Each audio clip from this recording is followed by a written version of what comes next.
Hello నమస్తే. నేను journalist Srinivas. ఈరోజు న్యూస్ అనాలిసిస్లో ముందుగా ఆంధ్రప్రభ పేపర్లో వచ్చిన వార్తలను చూద్దాం. చీకట్లోంచి వెలుగుల్లోకి వస్తున్నాం, స్పీడ్ పెంచండి అని ముఖ్యమంత్రి చంద్రబాబు నాయుడు గారు చెప్పిండు. ఇన్ని రోజులు చీకట్లో ఉన్నమాట మనం. చీకట్లోంచి వెలుగులోకి వస్తున్నాం కాబట్టి ఇంకా స్పీడ్ పెంచాలి, మనం వెలుగు ఉంది కాబట్టి డ్రైవింగ్ స్పీడ్ పెంచాలంటున్నాడట. మరి ఇన్ని రోజులు చీకట్లో ఉండి వెలుతురులోకి వచ్చినాం కాబట్టి, వెలుగులోకి వచ్చినాం కాబట్టి కరెంటు బిల్లు పెంచినట్టు 15,000 కోట్ల రూపాయలు. ఇక అదే చెప్తుండ్రి, 15,000 కోట్ల రూపాయలు ఎందుకు కరెంటు బిల్లు పెంచాల్సి వచ్చిందంటే, చీకట్లో ఉన్న వాళ్ళని నేను వెలుగులోకి తీసుకొచ్చిన, కరెంట్ ఇచ్చిన కాబట్టి, ఇన్ని రోజులు కరెంటే లేదు, నేను వచ్చాక ఇచ్చిన కాబట్టి కరెంటు బిల్లు పెంచిన అంటాడు. నిన్న కలెక్టర్లు ఎస్పీల కాన్ఫరెన్స్ జరిగింది. దాంట్లో ఆయన చెప్తుండే చీకట్లోంచి వెలుగులోకి వస్తున్నాం, ఇంకా రాలేదు, వస్తున్నాం అంటాడు. ఎవరు వస్తున్నారు? ప్రజల, మంత్రుల, ఎమ్మెల్యేల, లేదా మంత్రులు ఎమ్మెల్యేల కుటుంబాల, తెలుగుదేశం పార్టీ నాయకుల, లేదా ప్రజలైనా? నిజంగానే ప్రజలే వస్తే చీకట్లోంచి వెలుగులోకి వాళ్ళకి రావాల్సిన తల్లికి వందనం రావాలి, రైతు భరోసా రావాలి, బీసీలకు 50 సంవత్సరాలు నిండిన వాళ్ళకి పెన్షన్ రావాలి, మీరు చెప్పినట్టు సూపర్ 6 అమలు కావాలి, మహిళలకి సంవత్సరానికి 18,000 రూపాయలు ఇవ్వాలి. ఇవన్నీ రాలే. ఇవన్నీ రానప్పుడు వాళ్ళు చీకట్లోంచి వెలుగులోకి ఎట్లా వస్తారు? మీకు వచ్చినాయి. ప్రజలు ఓట్లేస్తే, మీరు చెప్పిన హామీలను నమ్మి ప్రజలు ఓట్లేసినందువల్ల మీకు ముఖ్యమంత్రులు అయ్యారు, డిప్యూటీ సీఎం అయిండు, మంత్రులు అయ్యారు. మీ కుటుంబ సభ్యులు దర్జాగా ప్రోటోకాల్ పాటించుకుంటూ మొత్తం తిరుగుతున్నారు. మీ వ్యాపారాలు 3 పూలు 6 కాయలైనవి. మీకు వెలుగు వచ్చింది, మీకు చీకట పోయింది. కానీ ప్రజలకి ఇలా ప్రజలు వెలుతురు నుంచి చీకట్లో పోయిన పరిస్థితి కనపడుతుంది. కానీ మీకేం వెలుగు వచ్చింది నాకు అంటున్నారు. మరి అది ఎట్లా వచ్చింది అంటే, పెత్తందారులం కాదు, ప్రజాసేవకులం, మాఫియాలను కూకటి వేళ్లతో పెకిలించండి, మానవ వనరులు నూతన అన్వేషణలే మన లక్ష్యాలు, బియ్యం స్మగ్లర్లపై పీడీ యాక్ట్ పెట్టాలి, ఇది పొలిటికల్ గవర్నెన్స్, ప్రజాప్రతినిధులు తెచ్చిన సమస్యలకు ప్రాధాన్యమివ్వాలి, ఆర్థికేతర సమస్యలని పరిష్కరించాలి, కలెక్టర్లతో తొలి రోజు సదస్సులో సీఎం చంద్రబాబు నాయుడు దిశానిర్దేశం. కలెక్టర్లకి క్లాస్ బీకిండి. ఇది ప్రజాప్రతినిధుల ప్రభుత్వం. ప్రజాప్రతినిధులు అంటే ఎమ్మెల్యేలు, ఎంపీలు, ఎమ్మెల్సీలు, మంత్రులు చెప్పిన మాట మీరు వినాలా, అంతేగా. మళ్ళీ ఏదైనా తేడా వస్తే కలెక్టర్లు, ఎస్పీలు ఏం చేస్తున్నారు, పనితీరు మీద బాగలేకనే ప్రభుత్వానికి చెడ్డ పేరు వస్తుందని కూడా అన్నాడు. మరి మీది ప్రజాప్రతినిధుల ప్రభుత్వం అయితే కలెక్టర్లు ఏం చేస్తారు, ఎస్పీలు ఏం చేస్తారు? అంటే ముఖ్యమంత్రి మీరా, కలెక్టర్లా అనేది తెలియదు. కలెక్టర్ల పైన సూటిగా దాడి చేసిండట నిన్న చంద్రబాబు నాయుడు గారు. ఏం చేస్తారు, మీ వల్ల ప్రభుత్వానికి చెడ్డ పేరు వస్తుందంటే వాళ్ళు ఒకళ్ళ ముఖాలు ఒకళ్ళు చూసుకున్నారట. ఇదేంది కథ మన్ని అంటారా నాయన అని. ఇది ఎక్కడ కథ? ముఖ్యమంత్రి, మంత్రివర్గం వాళ్ళ విధానాలను మనం పాటిస్తాం, మన వల్ల చెడ్డ పేరు రావటమైంది, మన వల్ల ప్రజల్లో అసంతృప్తి రావటమైంది, మన్ని ఇరికిస్తాడేది అనుకున్నారట. ఇది పబ్లిక్ రిప్రజెంటేటివ్ ప్రభుత్వం అంటున్నారు మీరు. అంటే ప్రజాప్రతినిధుల ప్రభుత్వం. ప్రజాప్రతినిధులే పరిపాలన చేస్తారు, వాళ్ళే ఆదేశాలు ఇస్తారు, వాళ్ళే దాన్ని ఇది చేస్తారు, దాన్ని ఇంప్లిమెంటేషన్ చేసే ఎగ్జిక్యూషన్ వాళ్ళని ఆఫీసర్లు. అది మర్చిపోయి ఆయన చెప్తుండే ఇంకా పెత్తందారులం కాదట, ప్రజాసేవకులట. ఇంకోటి లక్ష్యం, బియ్యం స్మగ్లర్లపై పీడీ యాక్టు, మాఫియాలను కూకట వేళ్లతో పెగిలించాలట. ఏ మాఫియా? తెలుగుదేశం పార్టీ నాయకులు వీధికొకటి, గల్లీకొకటి ఏం పెట్టారు? లిక్కర్ షాపులు పెట్టారు, బెల్ట్ షాపులు అంటారు. గల్లీకోట పెడుతున్నాడు. మీ తెలుగుదేశం పార్టీ నాయకులే మధ్యవర్తిత్వం చేసి అటు వైన్ షాప్ ఆయనకి, ఇటు బెల్ట్ షాప్ ఆయనకి మధ్యలో వ్యవహారం చేస్తాడట. ఎక్సైజ్ అధికారులు కూడా వ్యవహారం చేస్తాడట. మీరు అది మాఫియా కాదా? ఇసుక ఉచితం అనే పేరుతోని గతంలో దొరికిన దానికంటే ఎక్కువ డబ్బులు పెట్టి కొనుక్కోవాల్సిన పరిస్థితి వచ్చింది. దాన్ని ఏమంటారు? మాఫియా కాదా?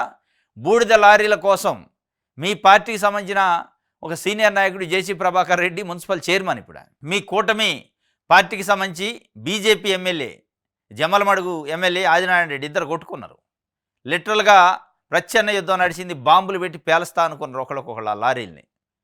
ఏంది అది మాఫియా కాదా? దాన్ని ఏమంటారు మరి? ఇవన్నీ మాఫియా కాదట. మరి మాఫియాని అరికట్టాల. ఇవాళ బియ్యం స్మగ్లింగ్ వైజాగ్ పోర్టు నుంచి, కాకినాడ పోర్టు నుంచి 6 నెలల నుంచి నిరాటంకంగా స్మగ్లింగ్ జరుగుతుందని పవన్ కళ్యాణ్ గారు, కొంతమంది అధికారులు కూడా అంటున్నారు. మన ప్రభుత్వం వచ్చాక కూడా ఎట్లా జరుగుతుంది? ఎవరు సహకరిస్తారు మాఫియా స్మగ్లర్స్? కానీ ఎవరు సహకరిస్తే పోతున్నాయి ఇవాళ? అంతే కదా. ఇది ఆయన చెప్తుండు, చీకటి నుంచి వెలుగుల్లోకి వస్తున్నాం, పెంచండి స్పీడ్ అంటుండు. స్పీడు పెంచాల్సింది మీరు నిస్సహాయుల కలెక్టర్లతో డిప్యూటీ సీఎం పవన్ కళ్యాణ్ నిస్సహాయులే. మీరే చెప్తున్నారు, మీ ముఖ్యమంత్రి గారే ఇది కలెక్టర్ల పరిపాలన కాదు, అధికార యంత్రాంగం పరిపాలన కాదు, బ్యూరోక్రటిక్ పరిపాలన కాదు, ఇది ప్రజాప్రతినిధుల పరిపాలన. వాళ్ళనేమంటే వాళ్ళ నిస్సాయిలు అంటే మీరు నిస్సాయిలు అయితే, వాళ్ళు నిస్సాయిలు ఏం కాదు, మీరు ఏది చెప్తే అది చేస్తారు, మీరు చెప్పినవి ఫాలో అవుతారు. ఉప ముఖ్యమంత్రి గారు కూడా కలెక్టర్లపైనే మీరు నిస్సహాయులా ఎందుకు చేయలేకపోతున్నారంటే, ఆ చేయలేకుండా గుంజుతున్నదెవరు అది కనిపెట్టండి. మీరు వెనక్కి గుంజుతున్నదెవరు, కూటమి పార్టీలలో ఉన్న అగ్రనాయకులు ఎవరో వెనక్కి గుంజుతున్నారు. ఆయన అనేదంటే బియ్యం ఇట్లాంటి స్మగ్లింగ్ జరుగుతుంటే, ఎక్స్పోర్ట్ జరుగుతుంటే ఎందుకు మీరు పట్టించుకోవట్లేదంటే, పట్టించుకోకుండా వెనక్కి లాగేదోడు అది కనిపెట్టండి. మీరు వాళ్ళని పట్టుకొని నిస్సహాయులు అంటే, ఈయన తప్పు చేస్తే సహించాం, కలెక్టర్ సదస్సులో మంత్రి ఎవరు తప్పు చేస్తే, కలెక్టర్లా, ఎస్పీలా, లేదా తెలుగుదేశం పార్టీ నాయకులా? తెలుగుదేశం పార్టీ నాయకులు స్మగ్లింగ్ చేస్తారట, బూడిదని సహించారు కదా. జేసీ ప్రభాకర్ రెడ్డిని సస్పెండ్ చేయలేదు. లిక్కర్ సిండికేట్ వ్యవహారంలో లిస్టు పట్టుకొని ప్రెస్ మీట్ పెట్టి తెలుగుదేశం పార్టీ ఆఫీసులో కూర్చొని మాట్లాడిండు ఆయన, కొడకల్లారా ఒక్కొక్కడిని వేసేస్తా అని. నన్ను కాదనకుండా నాకు పర్సెంటేజ్ ఇవ్వకుండా మీరు షాపులు ఎట్లా నడుపుతున్నాడు, దాన్ని ఏమంటారు మరి? అది తప్పు చేయటం అనరా, దాన్ని మాఫియా అనరా, దాన్ని బెదిరింపు అనరా? ఎడ తీసుకున్నారు చర్య? మీరు తీసుకుంటే నిజంగానే మీరు అన్నట్టు ఇవన్నీ వర్తిస్తే ఇవన్నీ ఉట్టి ముచ్చట్లు. సూటి ప్రశ్నలట, లోతైన సమీక్షలు, మార్పు మొదలైందట, పురోగతి కనిపిస్తుందట, కలెక్టర్లను ఉత్సాహపరిచిన ముఖ్యమంత్రి, ఉత్సాహపరిచిందట కలెక్టర్ని. ఇది ఒక వార్త. రైట్. నెక్స్ట్, చెడిపోయిన వ్యవస్థతో యుద్ధం చేస్తున్నాం, ప్రభుత్వం దుష్ప్రచారాన్ని తిప్పికొడదాం, చంద్రబాబు అబద్ధాలు మోసాలుగా మారాయి, అదే పనిగా ప్రతి నెల డైవర్షన్ పాలిటిక్స్, ప్రజల తరపున వైఎస్ఆర్సీపీ పోరుబాట, క్యారెక్టరు క్రెడిబిలిటీతోనే మళ్ళీ అధికారంలోకి వస్తాం, ప్రతిపక్షంలో ఉన్నప్పుడే నాయకుడిగా ఎదగగలరు, జనవరి నుంచి పర్యటనలు మొదలు, బుధ గురువారాలతో పాటు అవసరమైతే శుక్రవారం కూడా ఉమ్మడి ప్రకాశం జిల్లా వైసీపీ స్థానిక సంస్థల ప్రజాప్రతినిధి సమావేశంలో వైఎస్ జగన్ బుధ గురువారాలు అనుకున్నారట. మొదలు బుధ గురు శుక్రవారాలు కూడా పర్లేదు, అయితే అవసరమైతే 3 రోజులు వారంలో ప్రజల్లోనే ఉన్నాం, ఇట్లాంటి ప్రతిపక్షంలో ఉన్నప్పుడే నాయకులుగా ఎదుగుతారు అని చెప్తాను. ఇంకోటి, మనం ఇలా చెడిపోయిన వ్యవస్థతో, చెడగొడుతున్న వ్యవస్థతో, చుట్టూ భజన చేస్తున్న మీడియా ఛానల్స్, పత్రికలతో, ఒక పక్షపాత ధోరణితో విషం గక్కే పత్రికలు, టీవీ ఛానల్తో మనం ఇలా యుద్ధం చేస్తున్నాం. ఒకవైపు ప్రభుత్వంతో, ఇంకొక వైపు మీడియాతో కూడా. అంటే పక్షపాత మీడియా, అది న్యూట్రల్ మీడియా కాదు. మీడియా అంటే ప్రజల కోసం ఉన్న మీడియా, ప్రజల కోసం ఉంటే దాన్ని జర్నలిజం అంటారు. వాళ్ళు ప్రజల కోసం లేదు, కొన్ని సామాజిక వర్గాల కోసం, కొన్ని పార్టీల కోసం పనిచేస్తున్నారు. ఇక వాళ్ళతోని యుద్ధం చేయాలి, ఇటు ప్రభుత్వంతో యుద్ధం చేయాలి, అధికార పార్టీలతో యుద్ధం చేయాలి, 3 పార్టీలు అవతల. ఇవన్నీ చెడిపోయిన వ్యవస్థలతో యుద్ధం చేస్తున్నాం అని చెప్పి ఇంకొక కీలకమైన పాయింట్ చెప్పిండు. క్యారెక్టర్ క్రెడిబిలిటీతోనే మళ్ళీ అధికారంలోకి రాబోతున్నాం అని చెప్తున్నాడు. క్యారెక్టర్లు క్రెడిబిలిటీ అంటే ఏదైనా చెప్తే మాట పాటిస్తాడు, కంపల్సరీగా అమలు చేస్తాడంటే క్రెడిబిలిటీ. క్యారెక్టర్ అంటే ప్రజల కోసం, అట్టడుగు వర్గాల కోసం పాటుపడతాడు అనే ఒక నమ్మకం. వీటితోనే మళ్ళీ నేను రాగలుగుతా అధికారంలో, కానీ చెడిపోయిన వ్యవస్థతో నేను యుద్ధం చేస్తున్నా, మీరు సహకరించాలని వైఎస్ఆర్సీపీ ప్రకాశం జిల్లాట స్థానిక ప్రజాప్రతినిధి సమావేశంలో వైఎస్ జగన్ చెప్పిండు. ఇంకోటి, మెగా డిఎస్సికి వేగంగా అడుగులాట, ఎస్సీ వర్గీకరణపై కార్యాచరణ, ఫిబ్రవరిలో ఏకసభ్య కమిషన్ నివేదిక, అదే నెలాఖరున నోటిఫికేషన్, ఆ నెలలోనే టీచర్ల బదిలీలు, ప్రమోషన్ల ప్రక్రియ జూన్ 12 నాటికి పూర్తి చేసేలా కసరత్తు. మెగా డిఎస్సికి వేగంగా అడుగులు వేస్తారట. ఆ వేగానికి ఎవడు తాడేయట్లే, మళ్ళీ వాళ్ళే వేస్తారు, ఉచ్చు తాడేస్తారు. వేగంగా పోయేటోడిని ఒక ఉచ్చు వేసి గుంజుతారు. ఆ ఉచ్చు ఏంటంటే ఎస్సీ వర్గీకరణ అని చెప్తారు. ఎస్సీ వర్గీకరణ కాలేదు కాబట్టి అది అయిన దాకా ఆగుదా ఉంటారు. ఇక మెగా డిఎస్సి కాదు, ఇప్పుడు ఆ ఏకసభ్య కమిషన్ వేశారు ఎస్సీ వర్గీకరణకి, అది రిపోర్ట్ ఫిబ్రవరిలో ఇస్తుందట, అదే నెలాఖరులో నోటిఫికేషన్. అదే మరి రిపోర్ట్ ఇవ్వగానే అమలు చేస్తారు మీరు. ఫిబ్రవరిలో ఆయన రిపోర్ట్ ఇస్తే మళ్ళీ దాన్ని మీరు పరిశీలించాలా, అసెంబ్లీలో పెట్టాలా, చాలా కథ ఉంటుంది. ఏడైద్ది అది. మళ్ళీ ఫిబ్రవరిలో అసెంబ్లీ సమావేశాలు ఉంటాయి, బడ్జెట్ సమావేశాలు, ఇదంతా ఉంటుంది. మళ్ళీ జూన్ కల్లా ప్రక్రియ అయిపోవాలట. ఫిబ్రవరిలో నీకు నివేదిక ఇస్తే మీరు గెజిట్ ఎప్పుడు రిలీజ్ చేస్తారు, ఎస్సీ వర్గీకరణ ఎప్పుడు అయింది, నోటిఫికేషన్ ఎప్పుడు వేస్తారు, అప్లికేషన్ ఎప్పుడు తీసుకుంటారు, ఎగ్జామ్ ఎప్పుడు చేస్తారు. ఇది చెప్పేదానికన్నా ఉండాలి, వినేదానికన్నా ఉండాలి. ఫిబ్రవరిలో 2వ నెలలో నివేదిక ఇస్తారట, అదే నెలలో గెజిట్ వద్దట, అదే నెలలో వర్గీకరణ అయితే అదే నెలలో నోటిఫికేషన్ వద్దట. ఇదంతా ఏది కాదు, ఉట్టిదే. ఈ వేగంగా అడుగులు పడతాయి. ఇప్పుడు ఫిబ్రవరి దాకా పడ్డాక దాని తర్వాత ఫట్ అంటే ఆగుతుంది. ఆంధ్రప్రభకు సంబంధించి సాక్షి చూద్దాం. 6 నెలల్లో తారుమారైందట. ఏంటిదంటే సూపర్ 6. ఎన్నికల్లో ఇచ్చిన సూపర్ 6 హామీలకి చంద్రబాబు తూట్లు అన్ని వర్గాలను నమ్మించి అధికారంలోకి వచ్చాక నయవంచన. మహిళలు, రైతులు, పిల్లలు, నిరుద్యోగులు నిలువున ముంచిన బాబు ఏ ఒక్క హామీ అమలు చేయకుండా నెలకో డైవర్షన్ పాలిటిక్స్తో కాలక్షేపం. జగన్ ఇచ్చిన పథకాలన్నింటినీ నిలిపేసి పేదలకు అన్యాయం. రైతులకు ఏటా 20,000 ఆర్థిక సాయం హామీని నెరవేర్చకుండా దాకా ప్రతి మహిళకు ఏటా 18,000 రూపాయల సాయం. ఉచిత బస్సు ప్రయాణం ఊసేలేదు. తల్లికి వందనం. యువతకు నిరుద్యోగ వృత్తిపై గప్చిపు. లెక్కలేని హామీలు ఇచ్చి ఒక్కటి అమలు చేయకుండా దాటవేత వైఖరి. వాలంటీర్లు వేతనాలు పెంచకపోగా ఏకంగా వ్యవస్థను రద్దు చేసిన ఆయన. చంద్రబాబు 6 నెలల పాలనలో అన్ని మోసాలే. స్కూల్కి వెళ్లే ప్రతి విద్యార్థికి ఏడాదికి 15,000. కుటుంబంలో ఎంతమంది విద్యార్థులు ఉంటే అంతమందికి ఇస్తాం. 46 లక్షల మంది తల్లులు ఎదురుచూపులు దీనికోసం. వాస్తవం ఇది. మొత్తం మీద 6 నెలల్లో అంత తారుమారైందంట. ఏం తారుమారైందంటే పేదల బతుకులు తారుమారైంది అనేది సాక్షి పేపర్ చెప్తుంది. వాస్తవం ఇది. తల్లికి వందనం అంటే అమ్మఒడి అని ఉండేది జగన్మోహన్ రెడ్డి పెట్టింది. అది వస్తుందేమని తల్లులు 46 లక్షల మంది ఎదురు చూస్తున్నారు. వాళ్ళ జీవితాలు తారుమారైనాయి. వాళ్ళు అప్పులు తెచ్చి పెట్టాల్సిన పరిస్థితి. అది లేదు. తల్లికి వందనం నేను 15,000 ఇస్తే ఎంతమంది ఉంటే అంతమంది కంటే ఆశపడ్డారు పాపం, ఓట్లు వేశారు. దాని గురించి మాట్లాడలే. ఇంకోటి, ప్రతి రైతుకి ఏటా 20,000 చొప్పున 54 లక్షల మంది రైతులు 20,000 ఇస్తున్నాడు చంద్రబాబు నాయుడు. జగన్ 16,000 ఇచ్చిండు, 4,000 ఎక్కువ ఇస్తున్నట్టునని అంటే ఆ వేలంపాటలో అటుమొగ్గారు. వేలంపాట పెట్టిండు చంద్రబాబు నాయుడు గారు ఎన్నికలలో. జగన్మోహన్ రెడ్డి ఒక్క పిల్లోడికి ఒక్క విద్యార్థికి ఇచ్చిండు తల్లికి వందనం అమ్మఒడి. నేను ఎంతమంది ఉంటే అంతమందికి ఇస్తా. 15,000 రూపాయల ఒక్కొక్కరికంటే అబ్బో అందరికి వస్తుంది కదా అని వాళ్ళు వేశారు. 46 లక్షల మంది మహిళలు. 54 లక్షల మంది రైతులు 20,000 రైతు భరోసా ఇత్తనాన్ని వేశారు. ఇంకోటి 19 నుంచి 59 ఏళ్ల లోపు మహిళలందరికీ ఏటా 18,000 చొప్పున ఆర్థిక సాయం. 1,80,00,000 మంది 1,80,00,000 మంది మహిళలు ఓట్లు వేయించుకోండు. 18,000 సంవత్సరానికి ఇస్తా అని. అది లేదు. అసలు దాని గురించి మాట్లాడలే. మహిళలకు ఆర్టీసీ బస్సులు ఉచిత ప్రయాణం దాన్ని ఊసేయలేదు. దానికి దసరా అన్నారు, దీపావళి అన్నారు, ఇప్పుడు సంక్రాంతి అంటున్నారు. సంక్రాంతి రాక మళ్ళీ ఉగాది అయింది నాకు తెలిసి. ఇంకోటి, ప్రతి ఇంటికి ఉచితంగా ఏడాదికి 3 గ్యాస్ సిలిండర్లు. ఈ ఆర్థిక ఏడాది 2 సిలిండర్లు ఎగనాం పెట్టిండు. నిరుద్యోగులకు 3,000 రూపాయలు నిరుద్యోగ వృత్తి. 1 కోటి మంది ఎదురుచూపులు. వీటితో పాటు ఇంకోటి ఉంది. 6 గ్యారెంటీలు కాక బీసీలను వల్ల వేసుకోవడానికి బీసీలకు 50 సంవత్సరాలు నిండిన ప్రతి బీసీకి రేషన్ కార్డు ఉంటే 4,000 పెన్షన్ ఇస్తా అన్నాడు. 4,000 అసలు దాని గురించి మర్చిపోయిండు. ఇది మొత్తానికి తారుమారైంది పాపం. ఇక్కడ చూస్తున్నారు చంద్రబాబు నాయుడు గారు ఇట్లా సూపర్ 6 చూపిస్తున్నారు. దానికి వెళ్ళి చూస్తున్నారు చెవులలో పూలు పెట్టిండు. ఒక పువ్వు కాదు, 4-5 రకాల పూలు రంగులు మార్చిండు. దాంట్లో ఎల్లో కలర్ పువ్వు కూడా ఉంది. ఎల్లో కలర్ పువ్వు అది, ఇంకోటి పింక్ కలర్ పువ్వు, ఇంకోటి కాషాయం పువ్వు. కాషాయం పువ్వు అంటే బీజేపీ, ఎల్లో కలర్ పువ్వు అంటే తెలుగుదేశం, ఇది జనసేన. మొత్తానికి 3 పువ్వులు పెట్టారు. ఒక్కొక్క పార్టీ ఒక్కొక్క పువ్వు పెట్టి 6 నెలల్లో జీవితాలను తారుమారు చేసింది. కానీ ఇంకొక వైపు వేగం పుంజుకుంది. వెలుగులు వచ్చినాయి చీకటి నుంచి అని చెప్తున్నారు.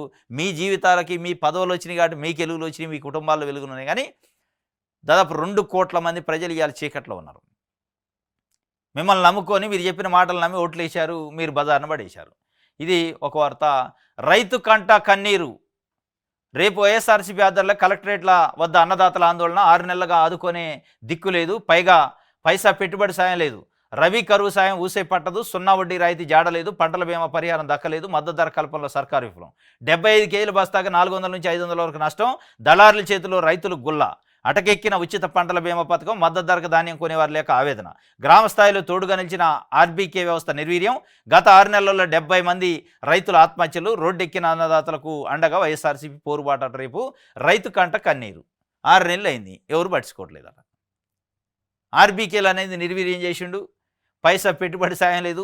రవి కరువు సాయం ఊసేయలేదు. ఖరీఫ్ ఎట్టా పోయింది, రవి వద్దా లేదో కూడా చెప్పట్లే. 0 వడ్డీ రాయితీ లేదు. ఒక 75 కేజీలు ధాన్యం అమ్మితే 400 నుంచి 500 నష్టం అట.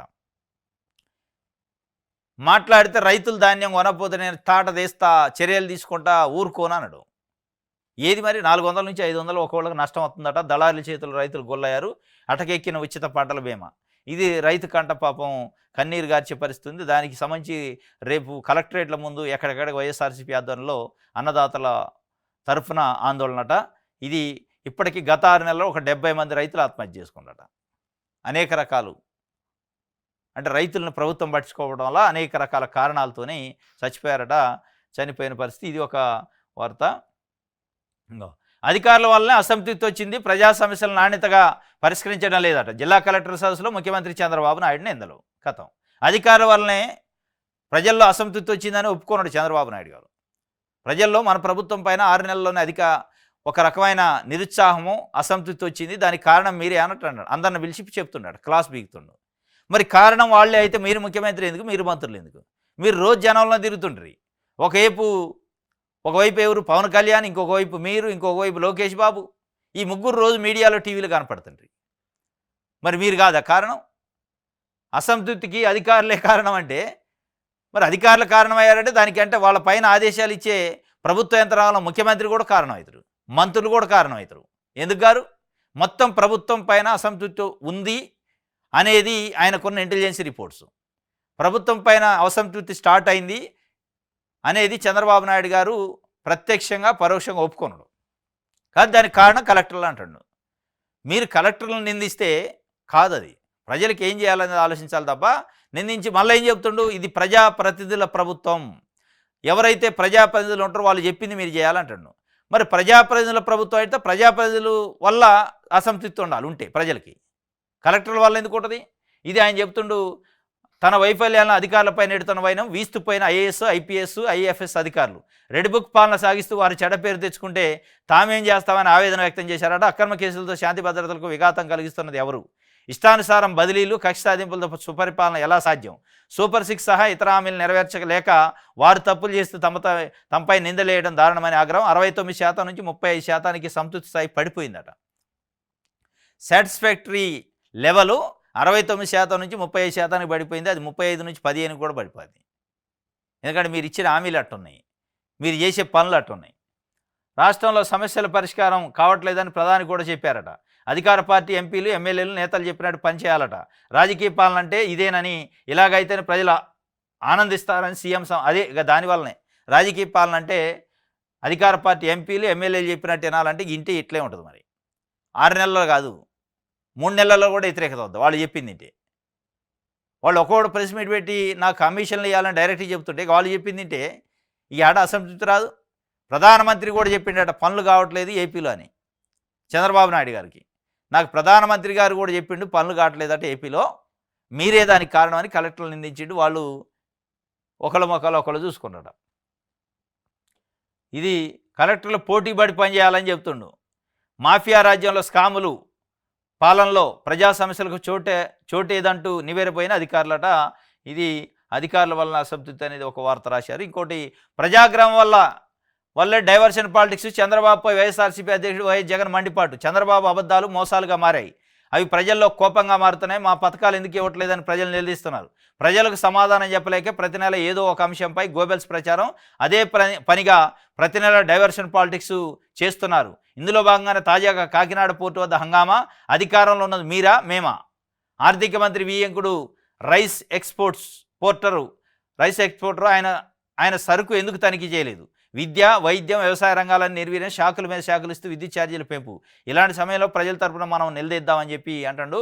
ప్రజాగ్రహం ప్రజలపైన ఉందని చంద్రబాబు నాయుడు గారు ఒప్పుకున్నాడు. 6 నెలల్లో మనకు అసంతృప్తి వచ్చింది, దానికి మీరే కారణం అని. సరే, కారణం ఎవరైనా ప్రభుత్వం పైన అయితే అసంతృప్తి ఉంది. ఆ అసంతృప్తిని మనం అసంతృప్తి ఉన్న ప్రజల పక్షాన అండగా నిలవాలి.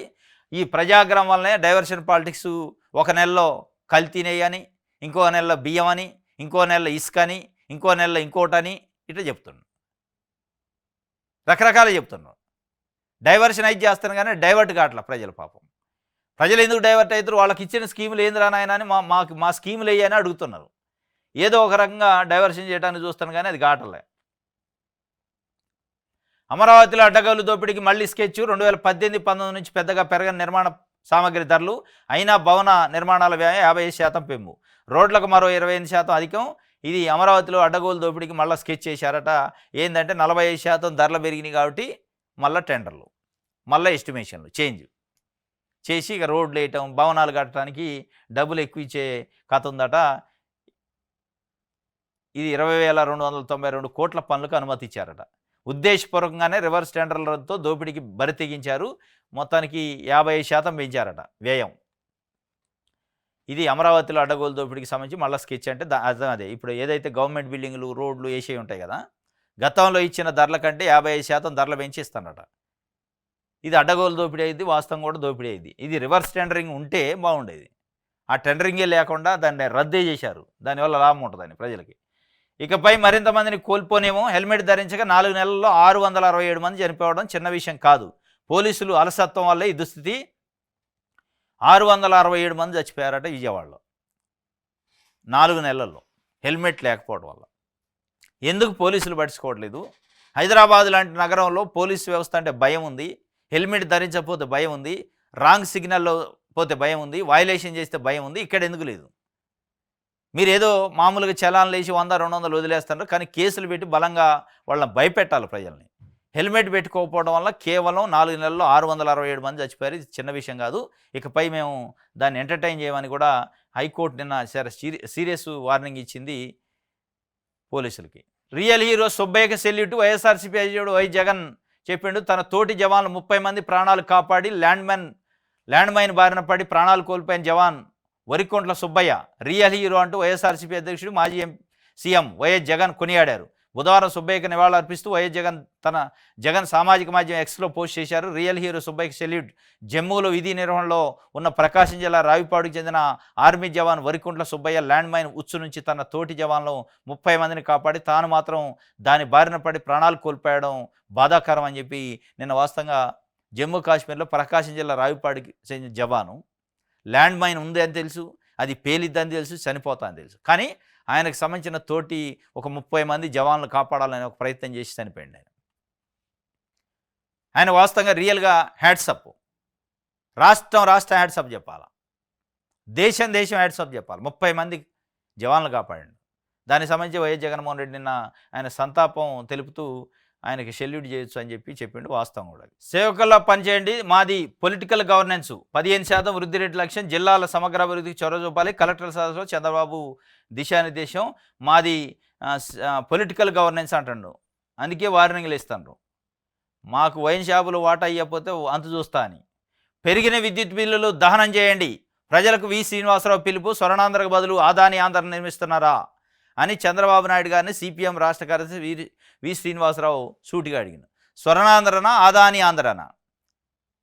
పెరిగిన విద్యుత్ ఛార్జీలు వెంటనే తగ్గించకపోతే బాగోదని చెప్తుండు. బిల్లులు మొత్తం దహనం చేయండి అని ప్రజలకు పిలిపించిండు వి శ్రీనివాసరావు. 15,000 కోట్ల రూపాయల బిల్లులు పెంచారు.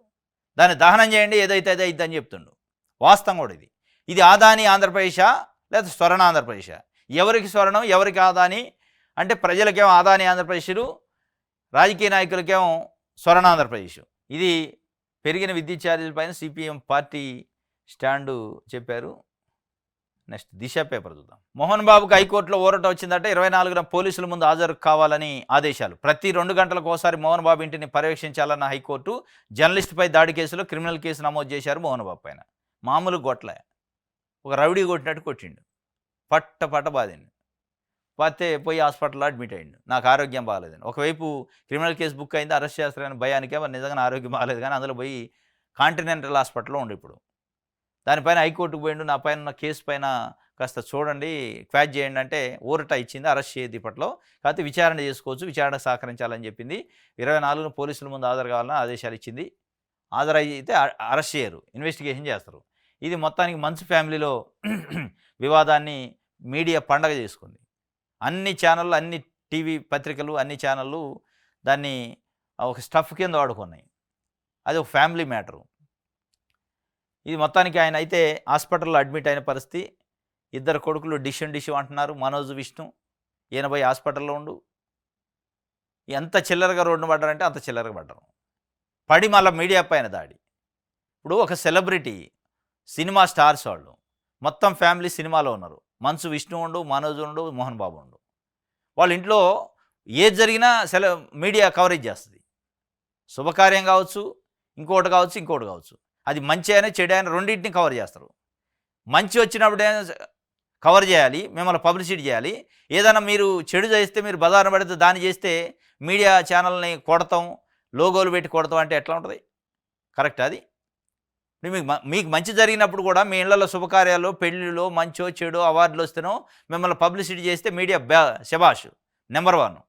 కానీ మీరు సమాజానికి ఒక చెడు సందేశం ఇస్తున్నప్పుడు దాన్ని కూడా ప్రచారం చేస్తే ఓర్చుకోరు. ఇది ఎక్కడ కథ? అంటే కేవలం మంచినే మీరు రిసీవ్ చేసుకుంటారా?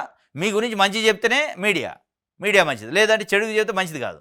చెడుకు కూడా ఎవడు చెప్పట్లా, మీరు చేస్తున్న రచ్చ, మీరు చేస్తున్న పెంటనే బయట చెప్పారు. తప్పే ఉంది అందులో?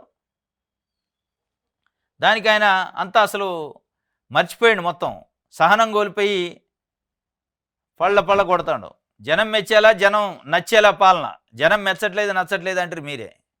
జనం మెచ్చట్లే అసంతృప్తి ఉంది, దానికి మీరే కారణం అని కలెక్టర్లు చెబితే మెచ్చేలా నచ్చేలా అంటే ఎడజాత్రో చూడాలా.